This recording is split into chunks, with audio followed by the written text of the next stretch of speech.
Hello again, Canada and soccer fans from coast to coast to coast. The OneSoccer Hangout is back today on the program. Asa Raymond, Kurt Larson, and Oliver Platt. I am Adam Jenkins. So, programming note right off the top.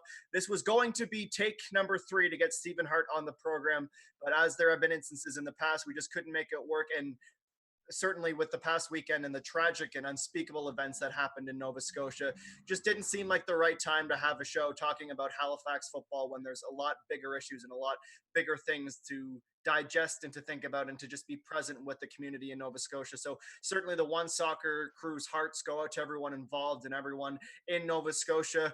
One of the best places in this country, incredible people and a resolve that I know everyone will get through it, but our hearts are with you. Having said all that, what we are going to do today is try and entertain you, give you some levity, and have a good time in what we are calling the OneSoccer Hot Take Special. So, Kurt Larson last night tweeted out, "Send me your wildest hot takes." I'll retweet some of them. And we decided to take that tweet and turn it into today's Hangout. So, what we're going to do over the course of the next however long we decide this is entertaining, we're going to pitch different hot takes, and our 3 analysts today will debate.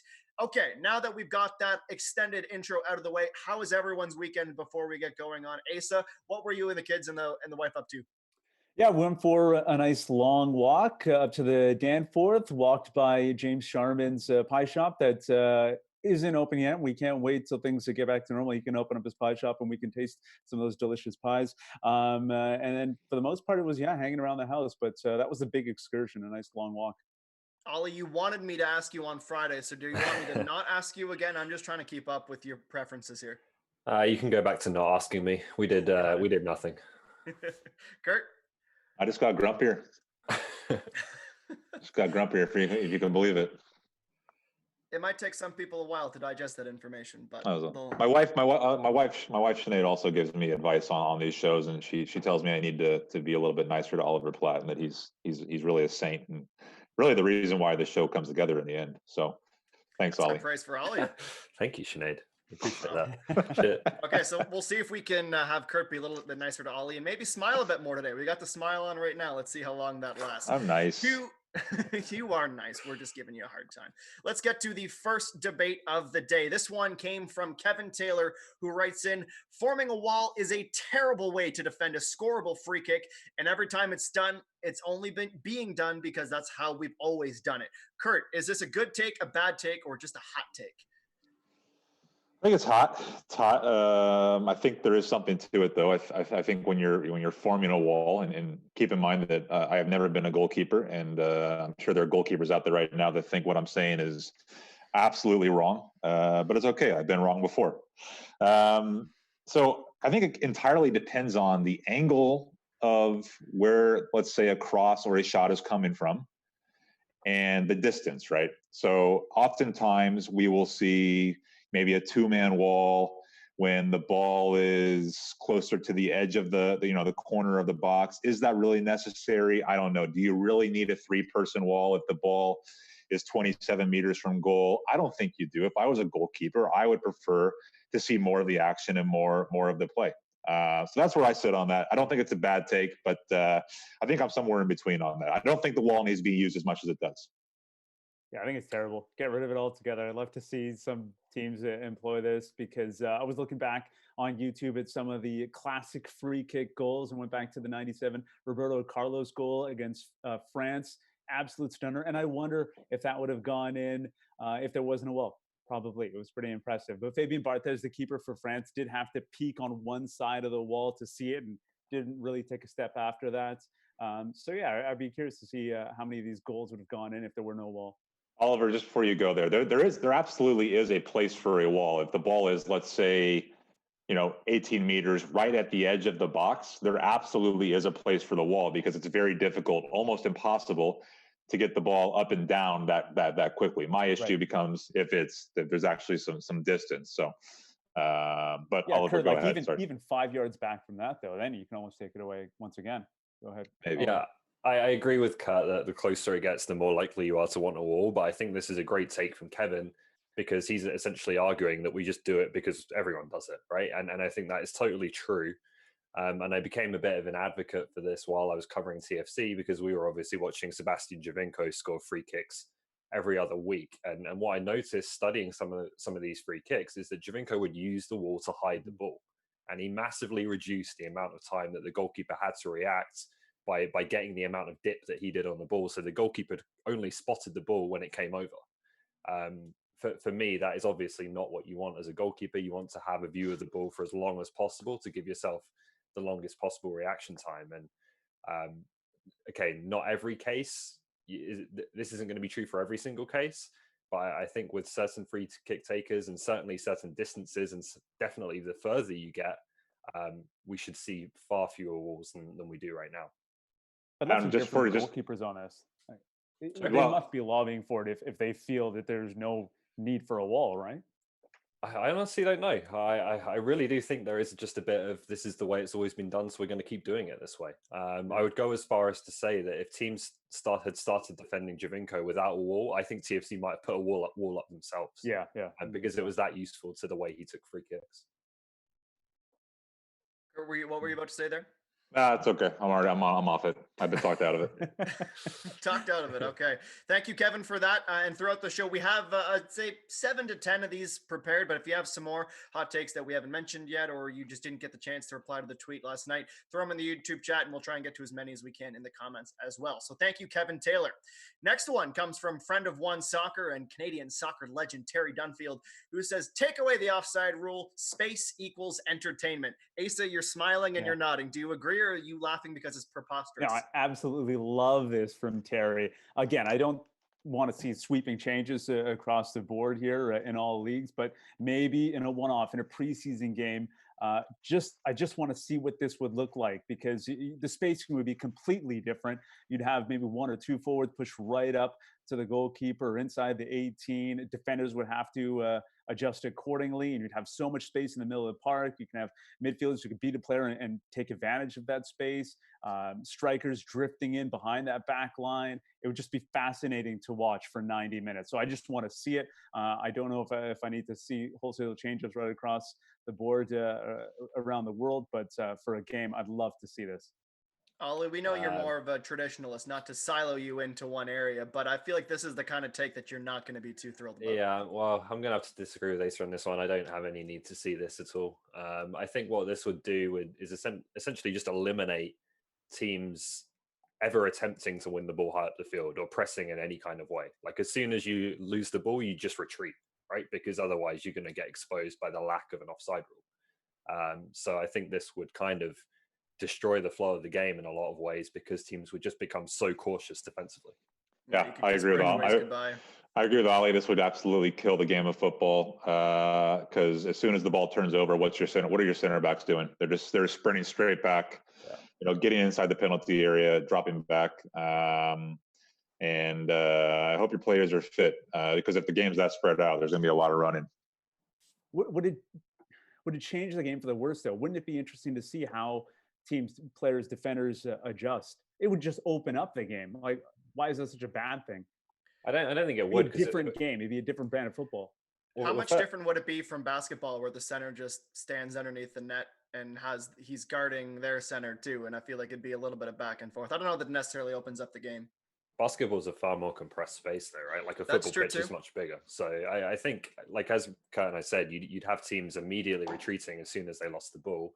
And that would also affect what they did when they had the ball, because they'd always have in their minds that, okay, if we lose it, if we turn it over, we've got to get back into our own box as quickly as we possibly can. And so you'd have more caution in possession as well, I think. But that's just it. Like, it would all balance out. It would just look different. Like, they wouldn't take unnecessary risks, and you just have a different looking game. And I'd be curious. What would the best strategy for this even be? I mean, it would just be man defense, would it not, across the park? Would the best strategy actually be you leaving, like, your 2 strikers in the opposite in your offensive end? I don't think so. I think I don't know how. I don't think people would take advantage of it in the same way you think they would.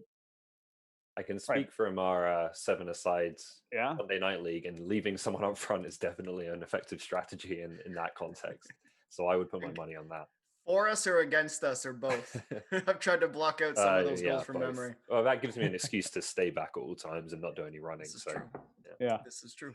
There was a good, I can't remember who brought it up, so I'll apologize to this person, but in the response to this, I've seen the idea that if you want to sort of alter the offside rule, make the offside only applicable in the 18-yard backs or further back. Are we more in favor of something like that versus getting rid of offside altogether? Or like creating a third line, or like two blue lines similar to hockey. Yeah, so it would kind of be like an the attacking top line? of the 18 extended would be like this virtual, or just draw it all the way across the pitch, and then that's where the offside could take place. So you're not just poaching in front of goal. Right. I'd be more inclined to agree with that, because I find it extremely annoying when on a short corner, players are often called offside for the slightest of inches, right? Mm-hmm. Yeah, I don't mind the idea of when the ball is in the box, getting rid of all offsides then, if that's what we're talking about.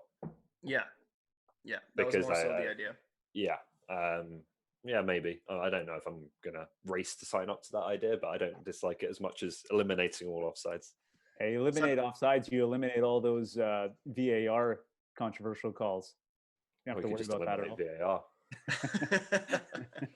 It's another discussion. Stay tuned for the launch of the XSL, where all of these rules come to fruition. Yeah. So thank you, Terry. Mark Gresh is next up, saying diving is allowed to persist in the game because it adds to the drama and it builds to the drama. So that's the only reason that there's not more of a crackdown on diving, because it adds to the drama. Kurt, we know you've had some opinions on embellishment and diving in the past, so I'll give you the first word on this one. Well, so correct me if I'm wrong, but Mark used the term diving, correct? Correct, yes. So diving for me is very different than what I would call embellishment. Embellishment is completely acting, and don't go pull up dictionary.com, Oliver Platt. All right, don't do that right now. Embellishment for me is when you are completely trying to fool somebody into something that did not happen. Diving for me is part of the game, because if you did not have diving in the game, then a referee will be forced to call a lot more things that maybe should have been let go. So the point of diving is that you need to let the referee know when you want a call to be made, right? Otherwise, the referee is going to continue to let you play on. So what I'm saying is that diving is part of the game as a result of letting a referee know that you have been impeded and fouled. So maybe you go down easy. That's because you've been tugged on. You understand what I'm saying? Yeah, I actually agree with Kurt on this one. I think that we want to heavily punish, and maybe there should be more punishment for things where you're deliberately, there's no contact and you just fall. It's deliberate cheating. But I think there is a battle that goes on between defenders and forwards, and we criticize forwards for going down too easily when they feel contact, but we don't criticize defenders for kicking forwards up and down the field all the game, which is kind of their version of doing that. For me, it's their version of trying to, get an edge in that battle. So for me, I don't mind the current level of punishment for incidents like that. And yeah, I think, did we lose Kurt there? Oh no, he's back. Where was I? I'm fine with the current level of punishment. And to Mark's point, I think maybe there is a bit of truth in what he said, because we do make the rules, and so we clearly tolerate it to a certain extent right now. And one of the wait. So what was their reaction to me? I dropped out there for a little bit. Yeah, sorry, you threw me off there. Sorry. I actually agree with you. I think that, I just said that. All right, good. I think that there is a certain degree of selling the decision to the referee is legitimate for the forwards, in the way that trying to disrupt a forward is legitimate to a defender. Yeah. So here's an example. Here's an example I would give. So there was a moment in the 2010 World Cup final. I can't remember if it was the first half, but there was that moment where Robin was through on goal, and he's actually pulled before that by Puyol. You remember had he gone down, Puyol probably would have been sent off, and the Netherlands probably would have won that World Cup. But because he decided to stay up and he did not dive, they ended up, Howard Webb doesn't make the call, and he goes through and he misses the one-on-one opportunity, right? So that's what I'm talking about diving. Going down easy is not diving, and it's different from embellishment. So you were wrong, Mark. Yeah. We just want to add in here. We're doing. We decided last minute when Kurt dropped out that we're going to do a name test. So for the rest of the episode, you have to decide if the name under my face is actually my name, or because Kurt had to throw this whole thing off like a quarter of the way through the show. See if you can remember who is who. So that's why the names are out of place. Kurt, we lost you for like half a second. So I'm probably over here. Our overlay is different than your overlay, so just enjoy some credible takes coming from Kurt Larson versus I think I might be Kurt Larson now. Yeah, who am I going to be? Wow. So do we get to act as the other person for the rest of the show? Yeah, is that how this is going to work? I better go find my OneSoccer hat.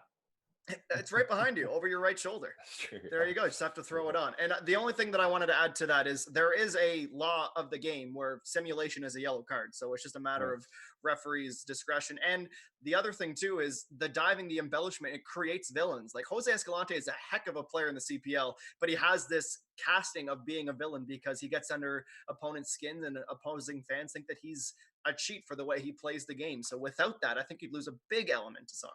Yeah. You aren't cheating, you aren't trying. That's right. Showmanship.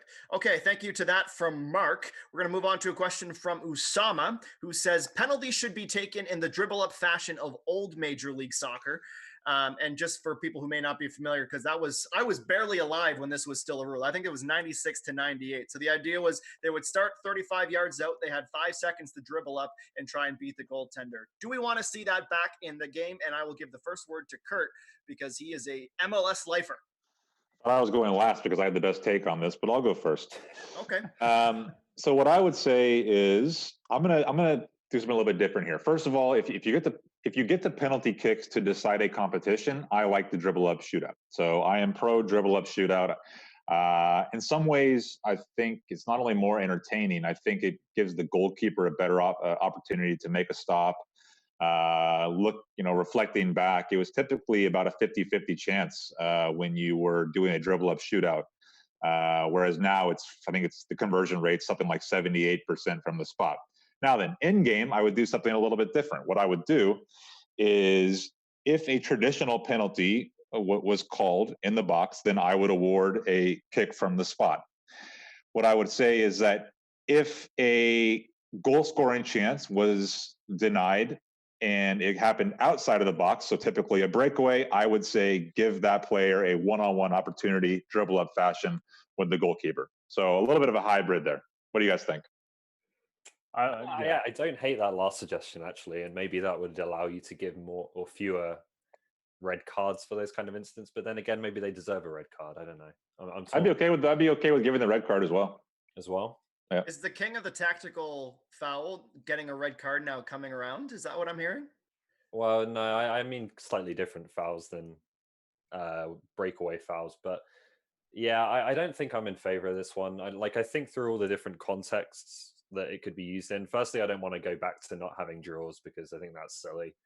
Mm-hmm. Penalties in the normal game, I think you need to reward that kind of foul with a penalty, a real penalty, which is a better chance of scoring than one of these run-up penalties.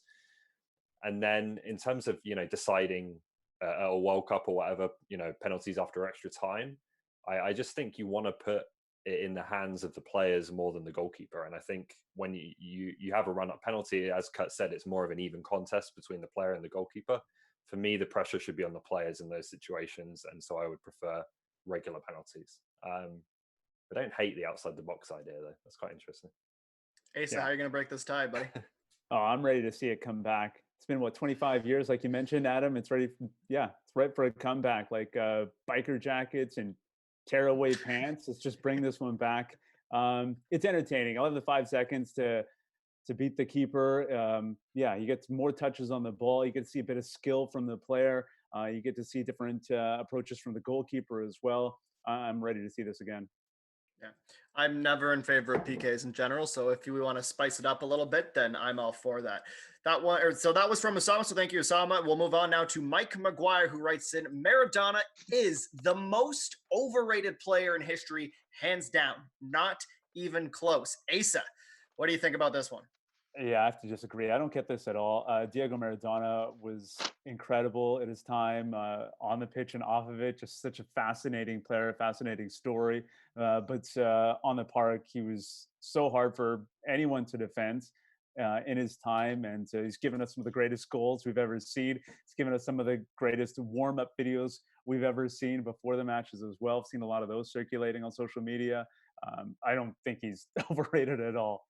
And not even that he's overrated, the most overrated ever. That's where I think is the sticking point. Kurt, what do you think? Are we just gonna ignore all the negative things that he did throughout his career? Are we just gonna ignore what happened? That's not the question at all. I wasn't saying Diego Maradona is the biggest saint to ever lace them up. Are we just going to ignore what happened at the '94 World Cup, Oliver Platt and Asa? Or I think in some ways the negatives of Maradona feed into the legacy and like the cultural impact he had, right? Like the guy was. I find him fascinating. The guy was not mentally stable for a lot of his career. He had may not be now. Some of the stuff that was happening in Naples was crazy, and yet still he was this unbelievable talent. For me, that kind of elevates him more than anything.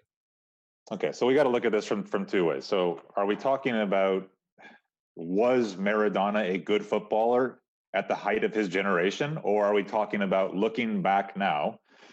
How does Maradona compare to the best players in the game right now? How would he compare, right? So of course, like if you're answering the question as Asa just has, of course he was rated highly and appropriately so in the 1980s. But the question for me is, looking back now, is he overrated compared to footballers throughout the rest of the world from the 90s, 2000s, 2010s? Absolutely, because I truly believe that when you're speaking about generations, footballers improved decade by decade to the point where at this point, there are probably tens, if not hundreds of footballers who are superior to that of Diego Maradona. Yeah, but that's almost like, is that debate even really worth having? Because like Maradona hasn't had the benefit of modern science, equipment, coaching, and all of those things, and the way the game has changed maybe in favor. Maybe modern science would have hurt him as well.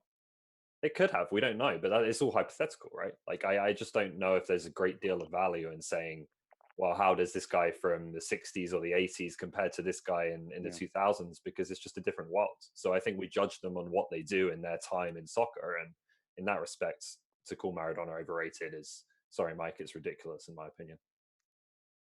All right, so answering the question specific verbatim, most overrated player of all time, you say yes or you say no? Nope. Well, no, there's other overrated players that probably I would put before Diego Maradona. Okay, just want to make sure we got to that. I like where you're taking it because you can extrapolate it and make it a bigger debate. But just for the sake of answering Mike's question verbatim, answer is no. Okay, this another rule change here, and I know that a certain basketball-loving producer of ours is going to really love this one. But it talks about the institution of the over and back rule, like you see in basketball most famously. So once you gain possession in the attacking half, once it goes back into your half under your power, it's a change of possession, stop the play, give it to the other team, however you want to implement it, but over and back into the game of football. Is that a good thing? Ollie, traditionalist, you seem to like this one a little bit more. Yeah, I was trying to I hadn't really thought about this before, and so I was trying to visualize it before we started, and I'm not sure if I fully can comprehend how it would change things. I'm leaning towards not liking this take because I think you might have situations where, you know, part of attacking, and particularly part of being in a possession team, is that you want to draw teams out a little bit. And so when teams circulate the ball around the back or in their own half, that may not be particularly entertaining, but it's done with a purpose, right? It's done to draw the opposition out and to create more space behind them for their attacking players. So I think if you put yourself in a situation where once you're over halfway, you couldn't really go back, or you could only go back to a limited extent, you would kind of compress the space the game is played in, and that would not be good for the attractiveness of the game, in my opinion. Yeah, I agree with Ollie to some extent there. I think you force a lot of turnovers, maybe some sloppy play, getting into that, forcing the ball into the opposition's half. But when I think about these ideas, and similar to the no offside rule, these are changes that I think that can be implemented. So I'd like to see how it plays out, because it's so hard to judge how this would look, just because it would change the game drastically if you were to implement something like this. Yeah, I just don't think it's a problem that needs solving. I don't believe that teams can, let's say, waste any significant amount of time by going backwards with the ball, because what I think happened was they've already implemented a rule like this that I did agree with, which was going back to the goalkeeper and then them not being able to pick the ball up. That was in the spirit of trying to make it so that teams couldn't delay games or kill the time completely, right? So they've already implemented a rule that solves that problem. So the over and back rule, in my opinion, would not do anything to solve that, and would just complicate things unnecessarily. It's great that you bring that up, though, Kurt, because they introduced that and had great success with it. So I wonder what would happen if they were to implement something like this, like how it would change the game. If there was maybe a lower level league that would try something like this out, if it would be a more attractive game. One thing it would change is we wouldn't be able to get those ridiculous Barcelona videos of them completing 30 passes because 15 of them are done in the defensive end. Yeah. So, Kurt, you're not in favor of the XSL? What's that? It's the Extreme Soccer League. I just don't think it's a problem that needs solving. So like we shouldn't go looking for things just to do it, right? It wouldn't solve the issue that I think this poster is bringing up as an issue. That's fair. Okay, we're going to move on to a couple rapid fire ones where they call them rapid fire because I think we have, okay, my co-host is coming to join me. This is Spencer, everybody. Nice. To some rapid fire questions where we think we might all be in agreement, or there may not be as much debate, but we'll get through them anyway so that everyone has their chance. There's always debate. This is Lester Chan, and he says a North American Super League would benefit Canada soccer. Now, obviously, you would need to specify what this would look like. Is it an equal number of CPL, Liga MX, and MLS teams? Is it only the MLS Canadian clubs plus a couple others? But in theory, the bigger picture that a North American Super League with Mexico, USA, and Canada would be a good thing for Canada soccer. Kurt? It would be a horrible thing for Canadian soccer because, in my opinion, it would take all attention away from Canada's top tier, the CPL, because as it stands right now, the only two leagues in North America that even talk to each other significantly are MLS and Liga MX. So a Super League involving Canada would simply have the three MLS teams in it, and everybody else would be forgotten. Terrible idea. Agreed. I think when we talk about Super Leagues generally, and I know this is a much bigger debate for another show, but I don't think people fully understand the consequences that Super Leagues would have for everyone else who isn't in the Super League, and how damaging that could be to the game as a whole. So yeah, I'm with Kurt on this one. I generally believe that you need a strong domestic league to help your national team. So yeah, I'd probably just disagree as well. That's why I call this one a rapid fire. Yeah, there you go. Well, you kill. I mean, where do all the revenue streams go for the smaller leagues, right? All the revenue streams go to the larger leagues, and it just kills off any opportunity for the smaller nations in Concacaf to even make money. Yeah. This is one you might want to revisit in 10, 15 years when there are perhaps more Canadian MLS sides. There are certainly more CPL sides, but for now, we already have a Super League. It's called the Concacaf Champions League. It's great. Yeah, that's a good point. That's what those tournaments are designed for, is to get everyone together.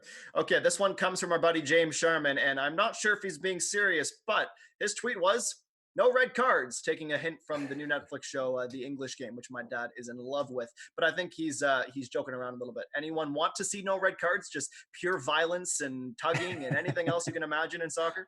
Well, to Ace's point, it would be nice to see some of these in action. And one way in which you could potentially do that is through video games. I remember a game from my childhood called Red Card Soccer, which essentially is exactly what it sounds like. It's exactly what it sounds like, it was just normal soccer. I think there was real players in the game, but you could make whatever tackle you wanted. Kind of similar to NHL Hits, if you ever played that. Oh yes. So yeah, maybe there's some video game opportunities with some of these rule changes. That's good. So is this just proposing just like all out war, or what does this mean that there's no red cards? Like no one can get ejected? No one can get ejected. I'm assuming you still have fouls, but ejected. aren't red cards. Yeah, I think James has been watching The English Game on Netflix, which is about football in the 19th century when there was no disciplinary rules, right? So you can just do whatever. I also think James is just mistaking soccer for rugby. Okay, there is a game where you can hit people. It's called rugby, and it's a good game. How about unlimited changes on the fly? So substitutions, as many as you want, whenever you want, indoor soccer style. Oliver, do we like this? Well, I'll tee the other guys up on this. I just don't really know why you would want this. So they can enlighten me on this one. I think you improve the pace. You get some excitement late in the game. You have fresh legs coming on the park throughout the game. I think unlimited subs throughout the 90 minutes would slow the game down a bit. But I brought up in the past unlimited subs at halftime. I think that would be interesting and a different take to this. I don't agree with this idea that adding fresh bodies improves the pace of the game, right? I mean, soccer is more of at the highest level is more of a thinking game than it is let's just get a fresh body on and he can sprint for 10 minutes and then wear himself out. So I don't agree that adding fresh bodies every 10 minutes would improve the pace of anything. Why I'm against this though is because I feel like fitness is a significant part of the game that we often forget about. We just assume every player out there is as fit as can be and they're all at the same fitness level, where, at the semi-pro and then even the professional level, getting into the 80th minute and still being fresh in difficult conditions is part of the game. It's why sometimes, when there's water breaks and less harsh conditions, I'm a little bit kind of not sure how I feel about it, because I do feel like fitness is important while also keeping the health of players in mind. So I'm against it because I think you got to be fresh, and to be fresh, you got to be fit, and you got to work hard off the pitch. Like I think the only coach or team that would want this is the team that's doing a lot of defending, right? And wants to refresh its defensive line a little bit. Like, you have to remember as well that the players on the bench theoretically aren't as good as the players in the starting 11. And so why would you want to change out one of your star attackers for a backup? I think maybe, as I said, maybe you'd want to freshen up your defense if you're coming under a lot of pressure. And I don't feel inclined to give defenses that relief. So it's a no from me. Yeah, but right now with limited subs, with just 3 subs in a game, it changes how you approach the game tactically. A lot of coaches want to keep one for a keeper. Opening up the subs, I think, just changes the game and allows coaches to do more tactically as well. I think there's things you can do there, like maybe introducing a 4th substitute if the goalkeeper goes down, or right. They've already brought in a 4th substitute if it goes to extra time, right? So I'm not against stuff like that, but I don't really see the need for unlimited. Why would you want to do away with one of the most exciting parts of football? Well, that's true. When John Terry has to strip down and put on a goalkeeping kit, or Ashnir Janssen. Yeah. Why would you want to get rid of that? No, that's a fair point. I don't think I would. And as a play-by-play announcer, the horror of trying to figure out where everyone is and who's in and who's out, if they can just go off wherever they want, that is a big no for me. Yeah. Okay, this one comes from Rotor Todd Footy, and I think this one's going to be a bit of a longer debate, and it's a pretty juicy topic that will be pretty controversial. Got 2 former TFC beat reporters here who are going to be shed some good insight in it. But the question is that the bad TFC years were more fun than the good championship TFC years. Well, I was only around for the good, so I'm going to let Kurt go first on this one. All right. So I actually answered this question yesterday on Twitter, because I do genuinely believe that there is a significant number of TFC fans out there who actually miss the bad years. It's similar to if you're a Cleveland Browns fan, you don't want to admit it, but you kind of like the fact that your team's had about 30 quarterbacks in the last 15 years and you can complain about it. People like to complain, and they'd rather be terrible than slightly above average. So what I said was, the 2019 TFC, wasn't all that entertaining for me. I don't know. The 2017 TFC, which was the best team of all time, that was thrilling. That was amazing. But when I look back at my coverage of TFC, some of the most memorable moments were the bad years. When the stadium emptied out early, when they lost 6-2 to Philadelphia at home, when Danny Kuvermans called them the worst team in the world, when they lost a record, 9 straight to start one of the seasons. Those were the moments that I remember and I recall, and I think a lot of TFC fans, believe it or not, look back on those times rather fondly. I think, certainly from a journalist standpoint, it can be much more interesting to cover a bad team than a good, stable one. Like as Kurt said, when it gets to being the best team ever, then there's obviously, there's a certain thrill to that. But a lot of the time, bad teams can be more interesting. And I would also say more generally that I think fans who have been through the bads tend to appreciate the good a little bit more. And so, having some bad years does serve its purpose of making you more grateful for when good teams come around. So Yeah, you he says. weren't necessarily on the beat, but you're a massive MLS fan and Yeah. have been for a while. So what's your take on this? Well, he says more fun. I can't imagine those years being more fun than 2017. I remember being at that game at BMO Field to the final and looking to my left, just a couple people down, and there's this grown man bawling, crying, and sobbing through his story of how he's been a season ticket holder since day one. I can't imagine him saying that he had more fun in those early years than 2017. I do think it's. I can tell you this. Let me because of those lows. Let me add this. Let me add this. TFC in 2012 actually had more media coverage, more mainstream media coverage than TFC now. Because as soon as Danny Koeverman said that we're the worst team in the world, everybody was out there the next day because they wanted to get an interview for them to explain themselves, because it was an absolute train wreck. So I think fans were having fun back then too. You have fun making fun of your team. It's part of your identity. It's part of your identity. There is something to be said about being so bad that it's almost a joke. Whereas there's the purgatory too of making the playoffs, having promise, and then being a first round exit every single year. So there's something to be said there. Okay, one question from the chat before we wrap it up and say goodbye comes from Blake.